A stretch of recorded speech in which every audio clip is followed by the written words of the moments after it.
संसद की कार्यवाही से बयान हटाए जाने को लेकर राहुल गांधी ने लोकसभा स्पीकर ओम बिरला को चिट्ठी लिखी है। राहुल गांधी ने इस चिट्ठी में लिखा है कि आपके फैसले से मैं हैरान हूं।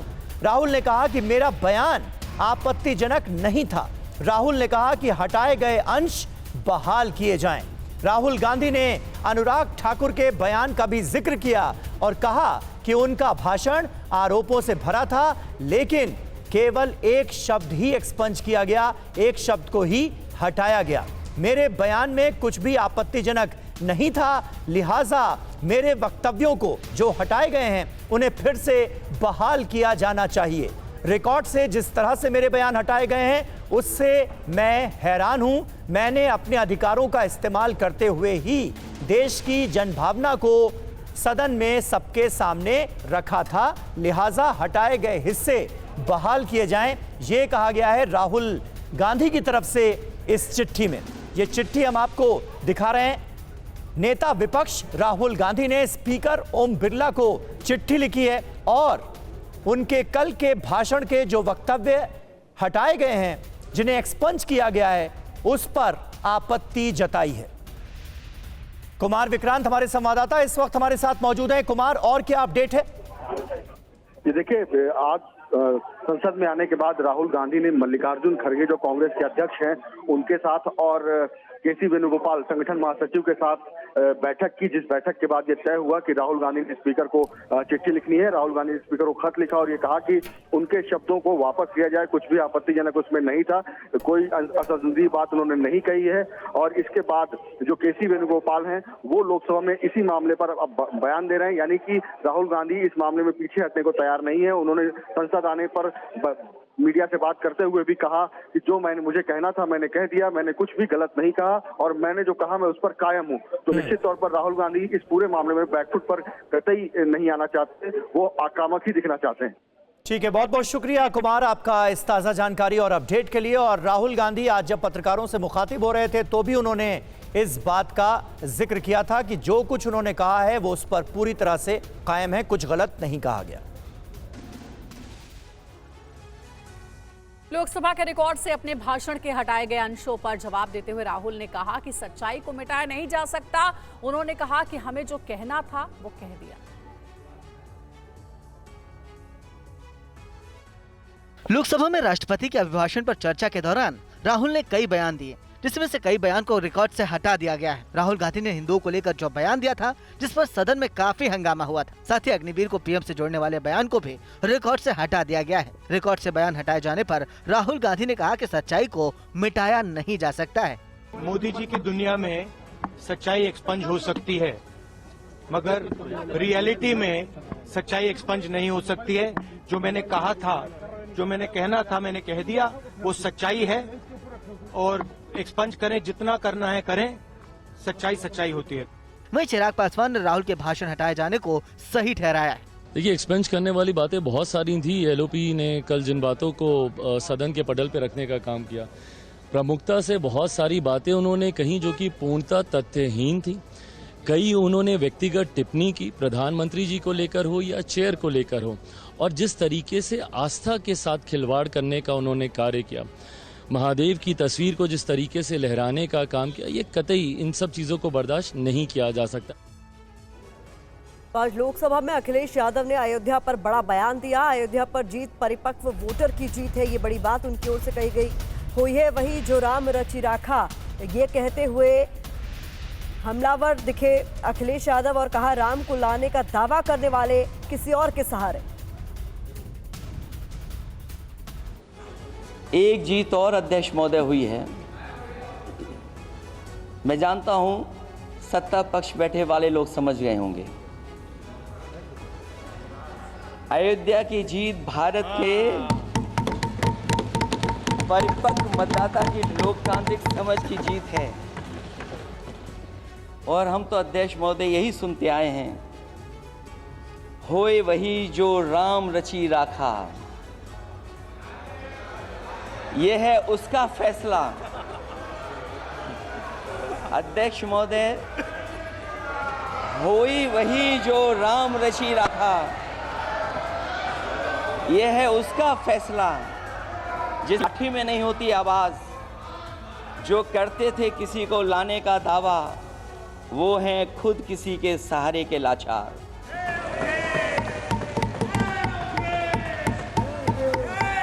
अध्यक्ष महोदय, मैं फिर कह देना चाहता हूं, होए वही जो राम रचि राखा। अखिलेश यादव ने लोकसभा में अग्निवीर का मुद्दा उठाया। अग्निवीर योजना देश की सुरक्षा से समझौता। अखिलेश यादव ने कहा, अग्निवीर योजना को कभी स्वीकार नहीं करेंगे, सत्ता में आए तो अग्निवीर योजना खत्म करेंगे। अखिलेश यादव का बयान। राष्ट्रपति जी के अभिभाषण में अग्निवीर को लेकर के जो चिंता विपक्ष की थी और देश के नौजवानों की थी, वो चिंता वैसी की वैसी बनी है। अध्यक्ष महोदय, मैं ये कहना चाहता हूँ, मैं खुद मिलिट्री स्कूल से पढ़ा हूँ। मेरे साथ के बहुत बड़े पैमाने पे लोग फौज में हैं। मैंने समय समय पे जो मेरे साथ पढ़े जो सीनियर थे, उनसे भी जानकारी हासिल की है। बड़े बड़े ऑफिसर से मैंने पूछा है, वो शायद आपको न बता पाएँ, लेकिन दबी जुबान में उन्होंने कहा है कि देश की सुरक्षा के साथ अग्निवीर जैसी व्यवस्था लागू करने से समझौता हो रहा है। अध्यक्ष महोदय, किसी भी देश की सबसे बड़ी प्राथमिकता अगर कोई है तो वो देश की सीमाओं की सुरक्षा है। अग्निवीर जैसी व्यवस्था से कभी संभव नहीं है। अध्यक्ष महोदय, हम अग्निवीर व्यवस्था को कभी स्वीकार नहीं कर सकते हैं। आज नहीं कल, कल नहीं बाद में, जब कभी भी सत्ता में इंडिया गठबंधन आएगा, अग्निवीर व्यवस्था हमेशा हमेशा के लिए खत्म हो जाएगी। और पेपर लीक के मुद्दे पर बोले अखिलेश यादव, यूपी में हर परीक्षा का पेपर लीक हो रहा है। सिर्फ नीट ही नहीं, सभी परीक्षाओं के पेपर लीक हो गए।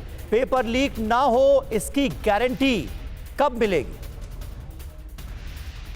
पिछले 10 सालों की उपलब्धि बस इतनी रही कि एक शिक्षा परीक्षा माफिया का जन्म हुआ। अध्यक्ष महोदय, जिस समय चुनाव में थे और उत्तर प्रदेश में वो हालात देखे हैं कि नौजवान जब भी तैयारी कर करके जाता था और परीक्षा दे करके लौटता था तो उसको पता लगता था कि पेपर लीक हो गया। और उत्तर प्रदेश में केवल एक पेपर लीक नहीं हुआ है, जितनी भी परीक्षाएं हुई हैं सब पेपर लीक हुए हैं। केवल उत्तर प्रदेश ही नहीं, मैं माननीय सांसद की तरफ से सुन रहा था, कई ऐसे प्रदेश हैं जहां पर परीक्षाएं देने तो बच्चे गए, लेकिन वहां भी पेपर लीक हो गया।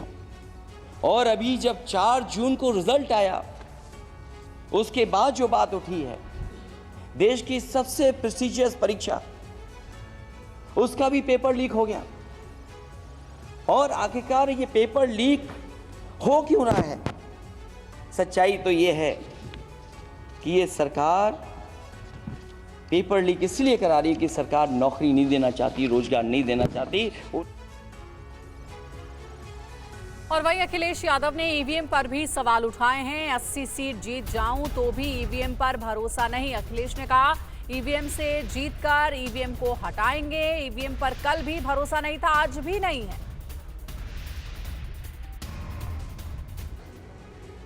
मॉडल ऑफ कंडक्ट जब चुनाव हुआ, लागू हुआ, उस समय मैंने देखा कि कुछ लोगों पर मेहरबान रही सरकार और कमीशन भी। कई, मैं बहुत डिटेल में नहीं जाना चाहता हूं अध्यक्ष महोदय, लेकिन कहीं ना कहीं प्रश्न उस संस्था पे भी लगा है। और अगर उस संस्था पर प्रश्न लगा है तो लगाने वाली सरकार की वजह से लगा है। इसलिए अगर निष्पक्ष होगी वो संस्था तो न केवल हमारा लोकतंत्र स्वस्थ होगा, बल्कि हमारे लोकतंत्र और मजबूत दुनिया में दिखाई देगा। अध्यक्ष महोदय, ईवीएम पे मुझे कल भी भरोसा नहीं था, आज भी नहीं भरोसा। मैं 80 के 80 सीट जीत जाऊं तब भी नहीं भरोसा। और मैंने अपने चुनाव में कहा था अध्यक्ष महोदय कि ईवीएम से जीत करके ईवीएम हटाने का काम करेंगे। न ईवीएम का मुद्दा मरा है, लोकसभा में राहुल गांधी ने अग्निवीर योजना पर सवाल उठाए थे। राहुल गांधी ने सदन में कहा कि केंद्र की अग्निवीर योजना के तहत शहीद का दर्जा नहीं दिया जाता। इसके साथ ही शहीद हुए अग्निवीरों के परिवार को मुआवजा भी नहीं दिया जाता। राहुल गांधी के इस दावे के बाद अब शहीद हुए अग्निवीर अक्षय गवाटे के पिता ने बड़ा दावा किया। सरकार से अब तक 50 लाख रुपए बीमा मिला, एक बार फिर 50 लाख रुपए मिले। महाराष्ट्र सरकार से 10 लाख रुपए मिले। टोटल 1 कोटी 10 लाख रुपए मिले। अग्निवीर योजना से मिले 1 करोड़ 10 लाख रुपए मुआवजे का जिक्र करते ये लक्ष्मण गवाटे हैं। इनके बेटे अग्निवीर थे जिनकी तैनाती के दौरान सियाचिन में मौत हो गई थी। आइए एक बार फिर सुनते हैं कि कैसे लक्ष्मण गवाटे ने राहुल के मुआवजे नहीं मिलने के दावे को खारिज कर दिया। सरकार से अब तक 50 लाख रुपए बीमा मिला, एक बार फिर 50 लाख रुपए मिले। महाराष्ट्र सरकार से 10 लाख रुपए मिले। टोटल 1 कोटी 10 लाख रुपए मिले। महाराष्ट्र के नासिक में बीजेपी का प्रदर्शन, राहुल गांधी के खिलाफ बीजेपी का प्रदर्शन, राहुल गांधी के खिलाफ नारेबाजी की। और महाराष्ट्र में राहुल गांधी के खिलाफ जोरदार प्रदर्शन हुआ है और सदन में कल हिंदुओं के खिलाफ बयानबाजी को लेकर लोग पोस्टर के साथ सड़क पर उतरे और राहुल गांधी को हिंदू विरोधी करार दिया। नेता प्रतिपक्ष राहुल गांधी के पुतले को जलाने के दौरान बीजेपी और कांग्रेस के कार्यकर्ता आपस में भिड़ गए। पुतले की छीना झपटी शुरू हो गई।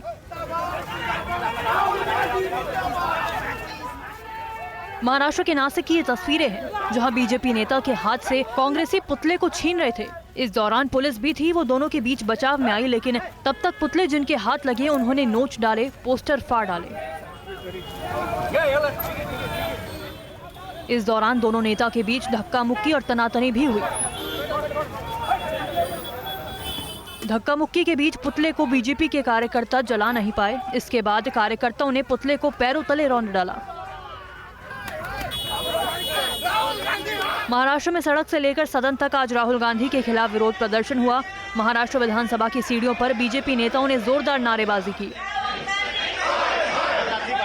बीजेपी नेता राहुल गांधी को अपने बयान के लिए माफी मांगने को कहा। और बीजेपी नेता नीतीश राणे ने राहुल गांधी के बयान पर खड़ा ऐतराज जताया। उन्होंने भगवान शिव और गुरु नानक की तस्वीरों को सदन में दिखाए जाने पर भी ऐतराज जताया। महाराष्ट्र में राहुल के बयान पर राजनीति तेज होती दिख रही। हमारे शिव भगवान का फोटो दिखाया, फिर मोहम्मद प्रॉपर्ट का फोटो क्यों दिखाने की हिम्मत नहीं की? हिम्मत दिखाना चाहिए था ना। ये लोग सब लोग सोच के इस तरीके का वक्तव्य करे, वरना जिस दिन हिंदू समाज ने अपना तीसरी आंख खोली तभी राहुल गांधी जिनको खुश करने की कोशिश कर रहे हैं वो हमारे देश में 1% भी बचेंगे नहीं। राहुल गांधी जी ने गलत क्या कहा है? राहुल गांधी जी ने भारतीय जनता पार्टी और आरएसएस को आईना दिखाने का काम किया है। उन्होंने हिंदू धर्म का उल्लेख किया, उन्होंने इस्लाम धर्म का उल्लेख किया, उन्होंने सिख और ईसाई धर्म का साफ तौर पर उल्लेख करके ये कहा है कि कोई भी धर्म हिंसा के खिलाफ है। राहुल गांधी के संसद में दिए गए हिंदू बयान पर सियासत गरमाई हुई है। जम्मू में भी आज राहुल गांधी के खिलाफ विरोध प्रदर्शन किया गया। शिवसेना डोगरा फ्रंट ने लोकसभा से राहुल गांधी को निकालने की मांग की। राहुल गांधी द्वारा पार्लियामेंट में दिए गए हिंदू वाले बयान को लेकर लगातार सरकार जो है वो आक्रामक नजर आ रही है। तो वहीं विपक्ष की तरफ से कहा जा रहा है कि राहुल गांधी द्वारा बीजेपी को लेकर टिप्पणी की गई है, लेकिन इन सब के बीच जम्मू में लगातार विरोध प्रदर्शन जो है राहुल गांधी के हिंदू वाले बयान को लेकर हो रहा है। और तस्वीरों में आप देखिए कि लगातार शिवसेना डोगरा फ्रंट की तरफ से यहाँ पे विरोध प्रदर्शन किया जा रहा है और तस्वीरों में आप देख सकते हैं लगातार विरोध प्रदर्शन जो है वो यहाँ पर किया जा रहा है और राहुल गांधी से माफी की मांग जो है वो की जा रही है। यहाँ पर कुछ प्रोटेस्टर है, क्या कहेंगे जिस तरीके से कल बयानबाजी हुई? संसद सत्र से विपक्ष के नेता को बर्खास्त करना चाहिए। 110 करोड़ हिंदुओं को बदनाम करने का प्रयास किया गया है। और तस्वीरों में आप साफ तौर पे देखिए कि किस तरीके से विरोध प्रदर्शन जो है शिवसेना डोगरा फ्रंट की तरफ से किया जा रहा है और मांग की जा रही है राहुल गांधी जो है पूरे देश से माफी मांगे। कैमरा पर्सन अनुदीप शर्मा के साथ अंकित भट्ट, TV9 भारतवर्ष के लिए। प्रधानमंत्री नरेंद्र मोदी ने एनडीए संसदीय दल की बैठक में कई मंत्र दिए। पीएम ने सांसदों से गैर जरूरी बयानबाजी से बचने को कहा। साथ ही ये भी कहा कि वो अपनी बात को सही फोरम में ठीक तरीके से रखें। आज सदन की कार्रवाई से पहले सुबह 9:30 बजे एनडीए संसदीय दल की बैठक हुई। जब प्रधानमंत्री मोदी मीटिंग में पहुंचे तो सभी सांसदों ने उनका अभिनंदन किया। तालियों की गड़गड़ाहट के साथ पीएम मोदी को माला पहनाकर स्वागत हुआ। संसदीय दल की बैठक में प्रधानमंत्री नरेंद्र मोदी ने कहा, सभी सांसदों को देश सेवा को सर्वोपरि रखना चाहिए। उन्होंने कहा कि सांसदों का व्यवहार और आचरण ठीक रहना चाहिए। उन्होंने कहा, भाषण की बजाय अपनी बात को उचित फोरम में बेहतर ढंग से रखना चाहिए। हर एक एमपी सदन में देश सेवा के लिए आए हैं। बाकी कोई भी पार्टी का हो, किसी भी दल का हो, लेकिन देश सेवा ये प्रथम हमारा दायित्व है और हर एक एनडीए का एमपी को देश को सबसे ऊपर रख करके काम करना है, ये आदरणीय प्रधानमंत्री जी ने आग्रह किया है। दूसरे जो हमारे एमपीज का जो आचरण है, हमारा बिहेवियर, हमारा कंडक्ट, उसके बारे में प्रधानमंत्री जी ने बहुत अच्छी तरह से हमको मार्गदर्शन दिया। बारिश की वजह से गुजरात के कई जिलों में बाढ़ जैसे हालात हैं। कई तटबंधों के टूटने का खतरा बढ़ गया है। ड्रोन से ली गई ये तस्वीरें देखिए। गांव टापू बन गया है, चारों तरफ पानी है। गांव से संपर्क पूरी तरह कट गया। पानी ही पानी नजर आ रहा है। बाढ़ जैसी स्थिति है, लेकिन बारिश नहीं रुक रही। गरज के साथ हो रही तेज बारिश लगातार मुश्किलें बढ़ा रही है। गुजरात के सूरत में भी बारिश से हालात बिगड़ गए हैं। शहर के कई इलाकों में सड़क पर जल भराव जैसी स्थिति है। लोगों को काफी परेशानियों से जूझना पड़ रहा है। ओजत नदी अपने दोनों किनारों को पार कर चुकी है। हालात देखिए, आसपास के करीब 8 से 10 गांव जलमग्न हैं। बताया ये भी जा रहा है कि पानी के दबाव की वजह से कई जगहों पर तटबंध टूट रहे हैं। पानी तेजी से बह रहा है और खबर यह है कि 1 करोड़ की लागत से बनाया गया सीमेंट का ओजत नदी पर बना तटबंध भी पानी का दबाव नहीं झेल सका और टूट गया। पानी कई दूसरे गांव में आ गया है। ड्रोन की ये तस्वीरें बता रही हैं कि किस तरीके से पानी ने खेती को चौपट कर दिया। खड़ी फसलें बर्बाद हो गई। बालागाम, जलावद, पजौत सहित कई गांव के लोग मुश्किल में घिरे हैं। और गुजरात के गिर सोमनाथ समेत कई जिलों में बाढ़ का खतरा बढ़ गया है। कई जिलों में बारिश से हालात भयावह हो गए हैं। देवभूमि द्वारका की ये तस्वीरें हैं, जहां सड़क पर बच्चों की साइकिल पानी में डूबी है। बच्चों को बाहर निकलने से लोग मना कर रहे हैं, लेकिन बच्चे पानी का मजा ले रहे हैं। इधर घर में बारिश का पानी घुसने को तैयार है। लगातार बारिश से हालात बदतर होते जा रहे हैं। सौराष्ट्र के राजकोट समेत कुछ जिलों में भारी बारिश की वजह से आपदा से निपटने के लिए एनडीआरएफ के साथ साथ एसडीआरएफ की टीमों को भी तैनात किया गया।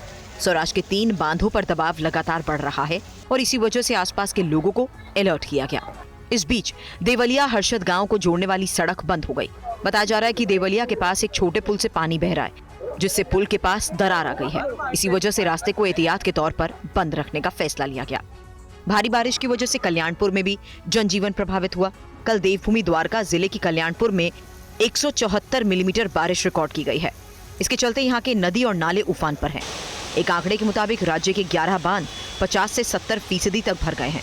सुरेंद्रनगर जिले का चूड़ा बांध 100% भरने के कारण हाई अलर्ट घोषित किया गया। और वहीं गुजरात के कई शहरों में जल जमाव की वजह से हालात बिगड़े हुए हैं। वलसाड़ में अंडरपास में जल भराव के बाद आवागमन को रोक दिया गया है।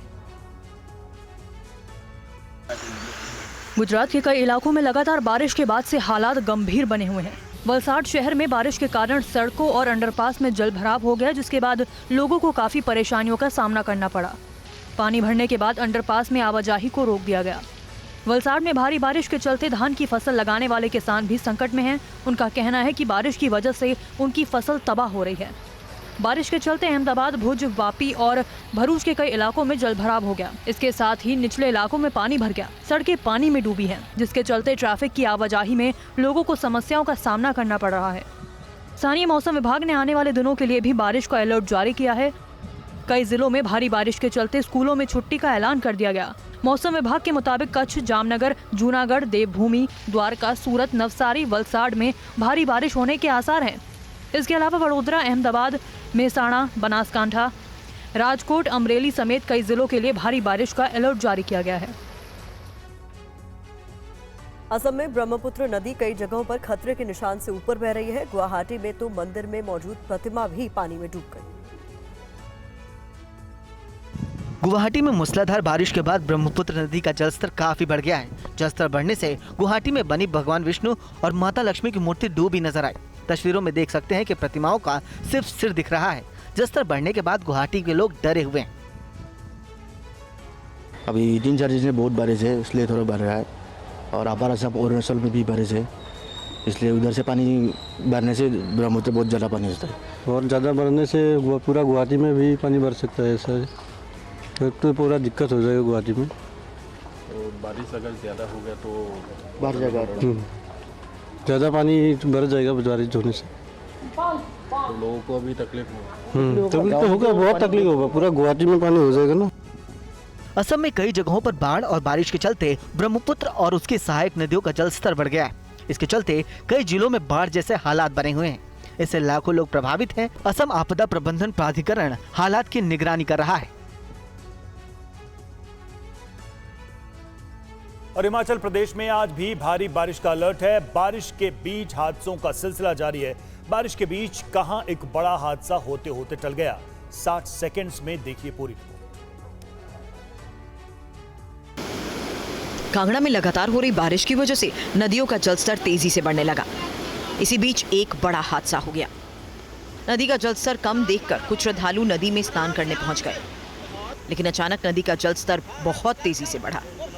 इसी वजह से 6 श्रद्धालु नदी के तेज उफान के बीच फंसे रहे। श्रद्धालुओं के पानी में फंसे होने की जानकारी मिलते ही प्रशासन ने मदद पहुंचानी शुरू की और बारी बारी से श्रद्धालुओं को बाहर निकालने का प्रयास शुरू हुआ। आज भी हिमाचल के शिमला समेत कई जिलों में बारिश का ऑरेंज अलर्ट है। अगले 3 दिन तक बारिश का येलो अलर्ट है। बारिश के बीच लैंडस्लाइड ने लोगों की मुश्किलों को बढ़ा दिया। बारिश के पानी के साथ पहाड़ों का मलबा सड़क पर आने से लोगों की मुश्किलें बढ़ गई हैं। लैंडस्लाइड की वजह से प्रदेश की 30 से ज्यादा सड़क आवाजाही बंद रखने का फैसला लिया गया। बारिश के चलते सड़क के साथ साथ घरों को नुकसान पहुंच रहा है। लगातार बारिश के बीच ऊंचाई वाले इलाकों में बिजली सप्लाई प्रभावित हो रही है। लोगों से नदियों से दूर रहने की अपील की गई। और एमपी के जबलपुर में दिल दहला देने वाली वारदात सामने आई है। कार में बैठी नाबालिग लड़की की हत्या कर दी गई। पूरी वारदात सीसीटीवी कैमरे में कैद हुई है। ओमती थाने से चंद कदमों की दूरी पर ही इस हत्याकांड को अंजाम दिया गया है। गुफरान नाम के लड़के पर हत्या का आरोप लगा है। पुलिस आरोपी गुफरान की तलाश में जुटी हुई है। ये तस्वीरें आप देखिए, एमपी के जबलपुर की तस्वीर है, जहां पर एक नाबालिग लड़की कार में बैठी हुई थी और उसी वक्त यह हमलावर यहां पर आता है और लड़की की हत्या कर देता है। कार में बैठी नाबालिग लड़की की हत्या की गई है और यह पूरी वारदात सीसीटीवी कैमरे में कैद हो गई। तो ये तस्वीरें देखिए, हत्या को अंजाम देने के बाद हत्या का आरोपी किस तरह से भागता हुआ इस सीसीटीवी फुटेज में नजर आया है। अब इस सीसीटीवी फुटेज के आधार पर पुलिस अपनी तफ्तीश को आगे बढ़ा रही है और हमलावर की तलाश जारी है।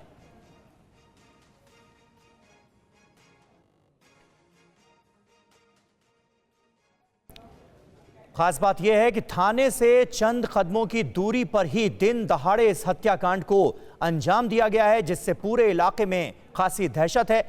मध्य प्रदेश के जबलपुर की ये तस्वीरें इस वक्त आपके सामने हैं, जहां पर बीच सड़क कार में बैठी एक नाबालिग लड़की को इस शख्स ने सरेआम चाकू मारा है, उसकी हत्या की है और उसके बाद ये हमलावर बड़ी आसानी से सबके सामने वहां से फरार भी हो जाता है। हैरान कर देने वाली तस्वीरें सामने आई हैं एमपी के जबलपुर से। हत्याकांड का ये पूरा सीसीटीवी फुटेज इस वक्त आप टीवी 9 भारतवर्ष पर देख रहे हैं। हैरानी की बात यह भी है कि इतने लोग वहां पर खड़े हुए हैं, बीच सड़क पर इस हत्याकांड को अंजाम दिया जा रहा है, लेकिन किसी ने भी हमलावर को रोकने की कोशिश नहीं की।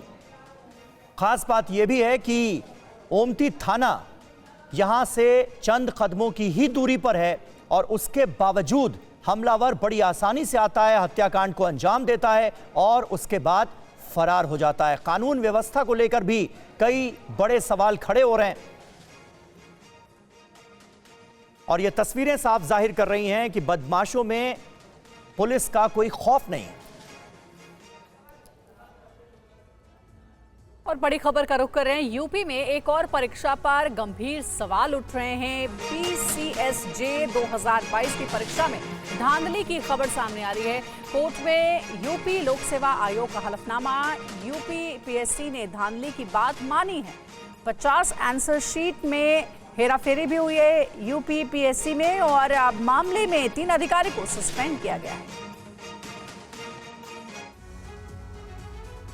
यूपी में PCS जुडिशियल परीक्षा में धांधली का मामला सामने आया है। PCSJ मेंस की परीक्षा में 50 कॉपियां बदली गई। यूपी लोक सेवा आयोग की PCSJ परीक्षा की कॉपियां बदले जाने और रिश्वत लेकर अभ्यर्थियों को पास करवाने के आरोप लगे हैं। यूपी लोक सेवा आयोग ने हाईकोर्ट में स्वीकार किया है कि गलत कोडिंग करके 50 आंसर शीट्स बदली गई थी।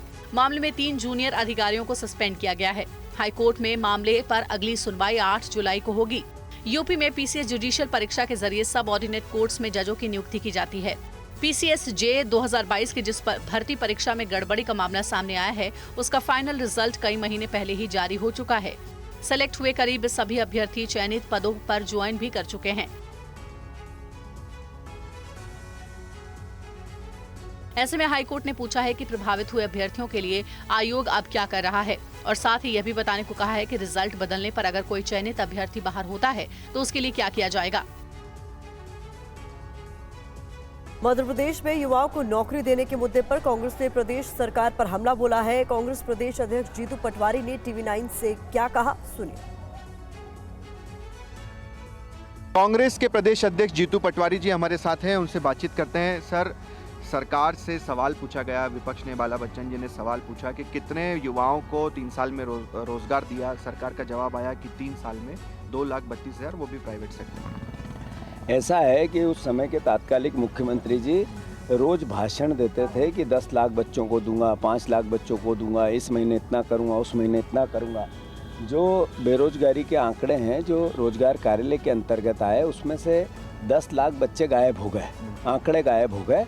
और आंकड़े सरकार ने दिए कि हमने प्राइवेट सेक्टर में 2 लाख से ऊपर बच्चों को रोजगार दिए, मतलब 36 लाख लोगों का पंजीयन था, उसमें से 2 लाख बच्चों को पंजीयन के साथ रोजगार मिला। ये आंकड़े सरकार के हैं। 10 लाख गायब हो गए। इसका मतलब है कि ये झूठ की, पाखंड की, भ्रम की सरकार है और लगातार युवाओं के भविष्य को रोंद रही है। जिन लोगों ने इनको वोट किया, उन्हीं के बच्चों का भविष्य का गला घोंटने वाला अगर कोई विचार है तो बीजेपी का विचार है।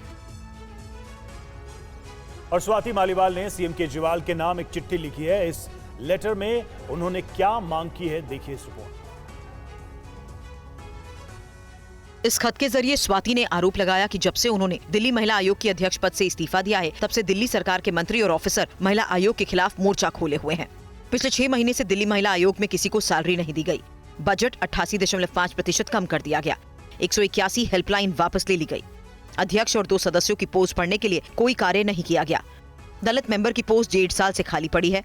मेरे जाते ही हर संभव कोशिश की जा रही है कि महिला आयोग को फिर से एक कमजोर संस्थान बना दिया जाए। आखिर महिलाओं से दिल्ली सरकार क्यों दुश्मनी निकाल रही है? करीब 2 हफ्ते पहले स्वाति ने राहुल गांधी और शरद पवार को एक खत लिखा था। चूंकि केजरीवाल इंडिया गठबंधन में शामिल है, ऐसे में उस खत के जरिए केजरीवाल पर दबाव बनाने की कोशिश की गई। उस खत में स्वाति ने लिखा था कि बिना किसी से डरे उन्होंने महिला आयोग को एक बहुत ऊंचे मुकाम पर पहुंचाया, पर दुख की बात है कि पहले उन्हें सीएम के घर पर बुरी तरह पीटा गया और फिर उनका चरित्र हरण कराया गया। वहीं स्वाति केस में आरोपी विभव कुमार ने अपनी गिरफ्तारी को दिल्ली हाई कोर्ट में चुनौती दी, जिसे सुनवाई के लिए कोर्ट ने स्वीकार कर लिया है। और अहम खबर है, धर्मांतरण को लेकर इलाहाबाद हाईकोर्ट की गंभीर टिप्पणी सामने आई है। कहा गया है गरीब लोगों का धर्मांतरण कराया जा रहा है। देश के बहुसंख्यक ऐसे में अल्पसंख्यक हो जाएंगे। संविधान धर्म परिवर्तन की अनुमति नहीं देता। धार्मिक सभाओं पर तत्काल रोक लगा देनी चाहिए, यह कहा गया है इलाहाबाद हाईकोर्ट की तरफ से। धर्मांतरण को लेकर इलाहाबाद हाईकोर्ट ने गंभीर टिप्पणी की है। उत्तर प्रदेश के एक मामले में दायर हुई जमानत याचिका खारिज करते हुए जस्टिस रोहित रंजन अग्रवाल ने कहा है कि यदि धार्मिक सभाओं में धर्मांतरण की प्रवृत्ति जारी रही तो एक दिन भारत की बहुसंख्यक आबादी अल्पसंख्यक हो जाएगी। इलाहाबाद हाईकोर्ट ने एक जमानत याचिका को खारिज करते हुए कोर्ट ने कहा है कि धर्म प्रचार की स्वतंत्रता किसी को धर्म परिवर्तन कराने की अनुमति नहीं देती है। कोर्ट ने कहा कि जानकारी में आया है कि उत्तर प्रदेश में धार्मिक आयोजनों के जरिए भोले भाले गरीब लोगों को गुमराह कर ईसाई बनाया जा रहा है। हिंदुओं को ईसाई बनाने के आरोपी कैलाश की जमानत अर्जी को खारिज करते हुए याचिकाकर्ता पर गांव के तमाम लोगों को ईसाई बनाने का गंभीर आरोप है। रामकली प्रजापति ने आरोपी के खिलाफ एफआईआर दर्ज कर कहा था कि उसके मानसिक रूप से बीमार भाई को इलाज के लिए दिल्ली ले जाया गया, लेकिन वो वापस नहीं आया। जब वापस आया तो गांव के तमाम लोगों को दिल्ली ले जाकर उन्हें ईसाई धर्म में परिवर्तन कर दिया गया। कांग्रेस सांसद प्रमोद तिवारी से टीवी9 संवाददाता आनंद प्रकाश पांडे ने इलाहाबाद हाईकोर्ट के फैसले पर बात की। कांग्रेस के वरिष्ठ नेता और सांसद प्रमोद तिवारी हमारे साथ हैं। सर, इलाहाबाद हाईकोर्ट ने कहा है कि अगर धर्मांतरण ऐसे ही चलता रहा तो जल्द ही जो देश की मेजोरिटी और माइनॉरिटी हो जाएगी। सुनने में तो ऐसा लगता है कुछ जजमेंट कुछ ज़्यादा ही बोल गए, पर मैंने पढ़ा नहीं है इसलिए मैं कुछ उस पर प्रतिक्रिया नहीं दे सकता। लेकिन ये जरूर कहूँगा, अगर वादी या प्रतिवादी किसी को ऐतराज़ है तो वो अपील में जाए। ये कह देना कि बहुत जल्दी जो मेजॉरिटी है वो हो जाएगी, तो ऐसा बायोलॉजिकली पॉसिबल तो नहीं लगता।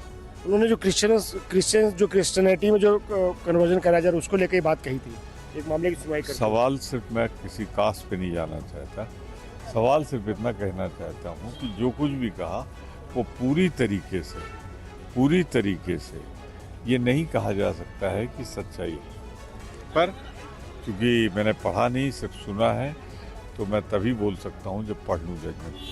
शुक्रिया हमसे बात करने का। आनंद प्रकाश पांडे, टीवी9 भारत। बीजेपी ने इलाहाबाद हाईकोर्ट के फैसले को सत्य के लगभग करीब बताया है। बीजेपी सांसद लक्ष्मीकांत वाजपेयी से बात की है संवाददाता आनंद प्रकाश पांडे ने।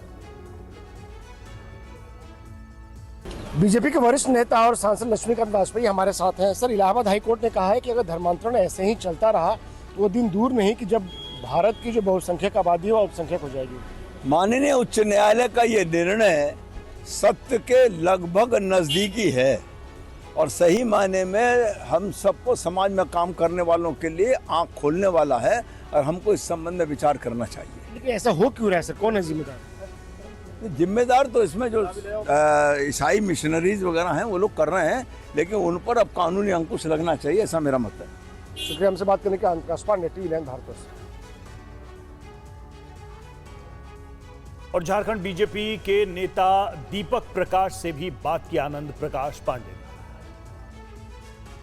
बीजेपी के वरिष्ठ नेता और सांसद दीपक प्रकाश हमारे साथ हैं। सर, इलाहाबाद हाईकोर्ट ने कहा है कि अगर धर्मांतरण ऐसे ही चलता रहा तो वो दिन दूर नहीं जब भारत की बहुसंख्यक आबादी अल्पसंख्यक हो जाएगी।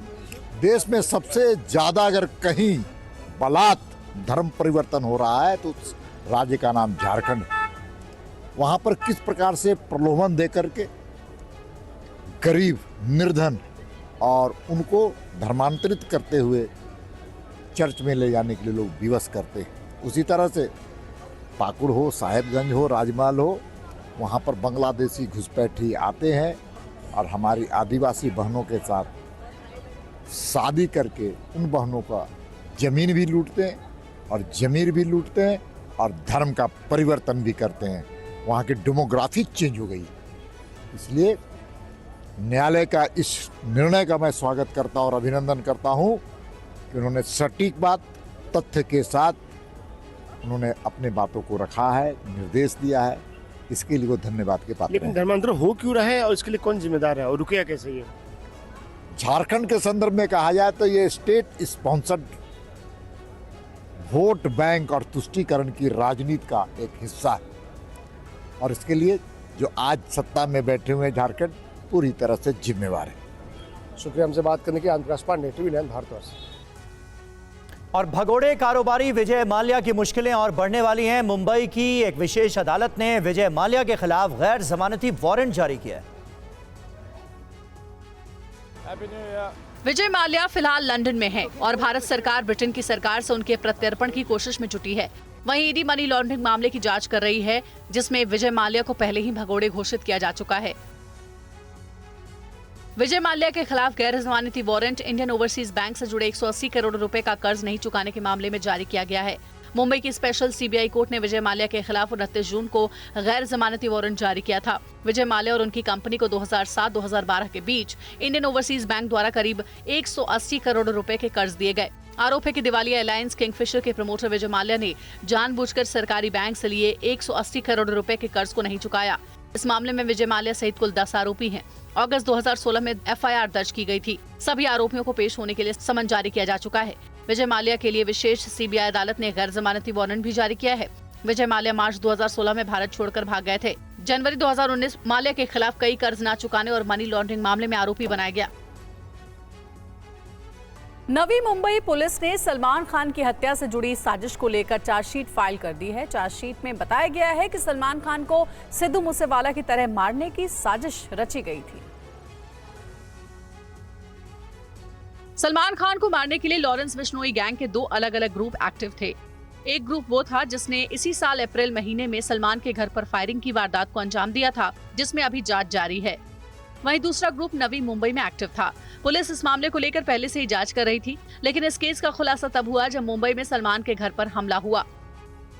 नवी मुंबई केस में अब पुलिस ने अपनी चार्जशीट फाइल कर दी है।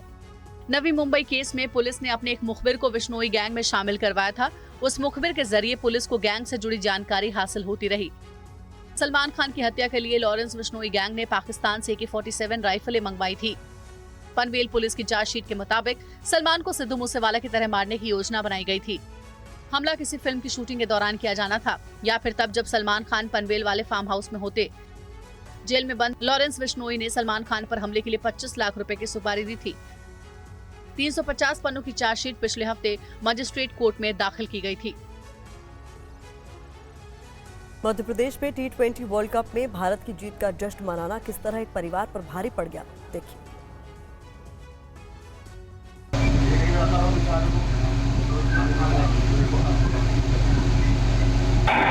जबलपुर के गोहलपुर इलाके में एक बड़ा हादसा हुआ। यहाँ कुछ छोटे बच्चों ने T20 विश्व कप में भारत की जीत का जश्न मनाने का जो तरीका अपनाया, वो एक 5 साल के बच्चे की मौत की वजह बन गया।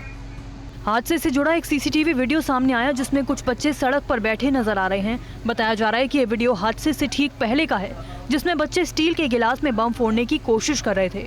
ऐसा करते हुए बम अचानक फट गया और बम फटते ही स्टील के गिलास का एक टुकड़ा थोड़ी दूरी पर खड़े एक बच्चे के पेट में जा घुसा, जिसके बाद उसे अस्पताल ले जाया गया, लेकिन उसकी जान नहीं बचाई जा सकी। छोटे छोटे बच्चे पटाखे फोड़ रहे थे और उसके पटाखे फोड़ने में उन्होंने बीच में एक ग्लास लगा करके पटाखे फोड़ा, तो जिससे ग्लास छिटक के फूट के एक बच्चे को जाके लगा। बच्चा कम से कम 5 साल का है वो, और जिससे उसकी मृत्यु हो गई है और मर्ग कायम करके जांच करके वैधानिक कार्रवाई की जा रही है। नाम क्या है? बच्चे का नाम रुद्र है। 2 दिन पहले मथुरा में कृष्ण विहार में पानी की टंकी गिरने से 2 महिलाओं की मौत हो गई थी। हादसे को लेकर लोगों का धरना प्रदर्शन जारी है। क्या है लोगों की मांग, आइए जानते हैं।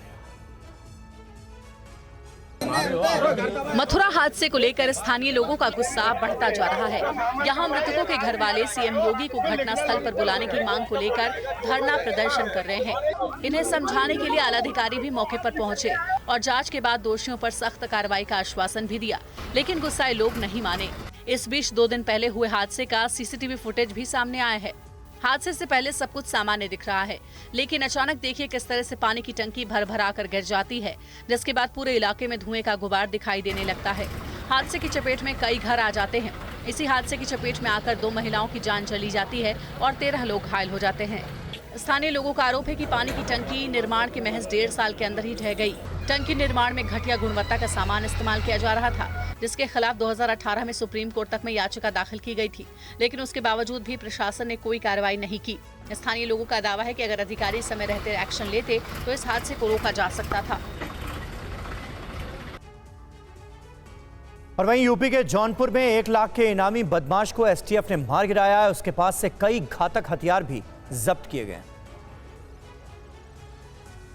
जौनपुर पुलिस और STF ने मुठभेड़ में मोनू चवन्नी को आज ढेर कर दिया। सिंगरा मऊ थाना क्षेत्र के पीली नदी के पास मुठभेड़ में वो मारा गया। पर मुकदमे पंजीकृत हैं वो उत्तर प्रदेश के गाजीपुर, बलिया, जौनपुर, इसी तरह से बिहार में कई मुकदमे इस पर पंजीकृत थे। घटनास्थल से पुलिस ने एक AK-47 राइफल, 9mm की पिस्टल और 54 की बोलेरो गाड़ी बरामद की है। पुलिस 5 मार्च को सिंगरा मऊ में हुई फायरिंग और रंगदारी मामले में चवन्नी की तलाश कर रही थी। पुलिस के मुताबिक चवन्नी पर यूपी ही नहीं, बिहार में भी हत्या और लूट समेत कई अपराधों के 24 मुकदमे दर्ज थे। सुमित उर्फ मोनू चवन्नी की तलाश के लिए STF की टीम और साथ में जौनपुर पुलिस की टीम दोनों ज्वाइंटली उसके लिए लगे हुए थे। तो जैसे ही उसको रोकने का, अरेस्ट करने का प्रयास किया है, तो वहाँ पर उसके द्वारा पुलिस पार्टी पर फायरिंग की गई, जिस एक्सचेंज ऑफ फायर में मोनू चवन्नी के गोली लगी है और जिसके बाद उसको हॉस्पिटल ले जाया गया और मोनू चवन्नी इस पुलिस मुठभेड़ में मारा गया है। और अब बात बाबा अमरनाथ की यात्रा की। आज श्रीनगर के पंथा चौक स्थित बेस कैंप से हजारों श्रद्धालुओं के जत्थे को फिर से रवाना किया गया है। ये रिपोर्ट देखिए। जुबां पर बाबा का नाम है, दिल में बाबा बर्फानी के दर्शन की आस है। श्रीनगर के पंथा चौक की ये तस्वीरें हैं, जहां देख सकते हैं कि कड़ी सुरक्षा के बीच बाबा के भक्तों के एक और दल को बाबा अमरनाथ की गुफा की ओर रवाना किया गया। इस दौरान सुरक्षा बलों ने बैरिकेडिंग लगाकर गाड़ियों की जांच की। ड्रोन से भी नजर रखी जा रही है। पंथा बेस कैंप से हजारों तीर्थयात्रियों का दल भेजा गया। भक्तों का उत्साह देखते ही बन रहा है। बहुत खुशी है। यहाँ की जो गवर्नमेंट की फैसिलिटी और जो व्यवस्था है, सच में बहुत सैल्यूट के लायक है और बहुत ही बेहतरीन व्यवस्था है। नहाने धोने पीने का पानी से लेके मेडिकल भी इतना अच्छा है और बिल्कुल साफ सफाई वाला काम है। बाबा जी ले जा रहे हैं दर्शन करने के लिए, बहुत अच्छा प्लानिंग करके रखा है। गवर्नमेंट के रूल फॉलो करने हैं, आर्मी के रिस्ट्रिक्शन को भी फॉलो करना है। पहलगाम के नुनवान से भी श्रद्धालुओं का जत्था लगातार पवित्र गुफा की तरफ रवाना किया जा रहा है। भक्तों की मान्यता है कि समुद्र तल से 3888 मीटर की ऊंचाई पर स्थित श्री अमरनाथ धाम की इस गुफा में ही भगवान शंकर ने माता पार्वती को अमृतत्व की कथा सुनाई थी। पवित्र गुफा का ये दर्शन लोगों को सुख, शांति और समृद्धि देने वाला है। केन्या में हिंसक प्रदर्शन के दौरान 30 से ज्यादा लोग मारे गए, जबकि सैकड़ों घायल।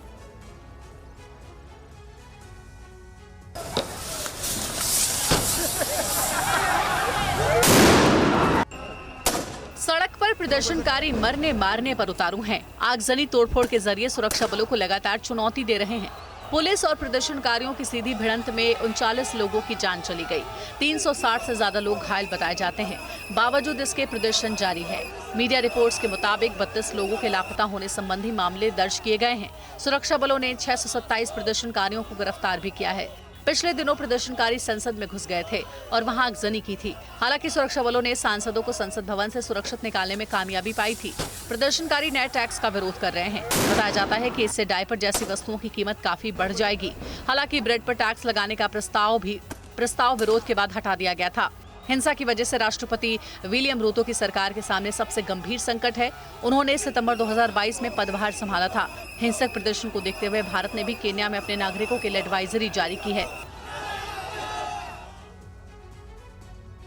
और पश्चिम बंगाल के सिलीगुड़ी में महिला की मौत, 8 दिन लापता रहने के बाद की खुदकुशी। स्थानीय महिलाओं ने किया था परेशान। शादीशुदा आदमी के साथ गायब रहने का आरोप, वापस लौटने पर महिलाओं ने किया था प्रताड़ित।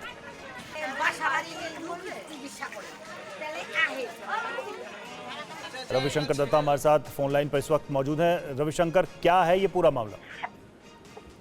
देखिए, ये जो घटना घटी है ये फूलबाड़ी सिलीगुड़ी के अंडर आते हैं। तो यहाँ पे महिला सविता देवी, इनको किसी से प्यार हो गया था जो इनसे उम्र में छोटे थे और 8 दिन इनके साथ ये लापता रहे। उसका बाद इनका जो पति है उन्होंने मिसिंग डायरी किया और 8 दिन बाद ये औरत जो है वो घर वापस आए। जैसे घर वापस आए, पंचायत में वो रहते हैं, वहाँ के जो महिला पंचायत प्रधान है कुछ लोगों के साथ मिलके इनको मॉलेस्टेशन किया था, इनका मॉलेस्टेशन हुआ था, इनको असॉल्ट किया गया था, जिसके चलते अपमान के चलते इन्होंने सुसाइड कर लिया। अब चोपड़ा इंसिडेंट के बाद अब ये देखा जा रहा है कि एक घटना के साथ तृणमूल कांग्रेस जुड़ा हुआ है। तृणमूल कांग्रेस के जो पंचायत प्रधान थे उनको गिरफ्तार कर लिया गया है पूरा मैटर में। तृणमूल कांग्रेस का कहना है अगर कोई भी ऐसा घटना घटती है जहां पे तृणमूल कांग्रेस ऐसा घटने के साथ जुड़ा हुआ है, सरकार उसके खिलाफ कड़ी से कड़ी कार्रवाई करेंगे। लेकिन आज के इंसिडेंट अगर देखा जाए, पिछले 2 हफ्ते में पश्चिम बंगाल में 15 ऐसा मॉब लिंचिंग के केसेस हुए हैं जहां पे 4 से 5 लोगों की मौत हुआ है, जिसमें चौथा सबसे बड़ा इंसिडेंट है। कोलकाता में 2 लोगों का मौत हुआ है और अभी सिलीगुड़ी में ये जो घटना घटी है फुलबारी में, उसमें एक महिला ने आत्महत्या कर लिया। शुक्रिया रविशंकर आपका इस जानकारी के लिए।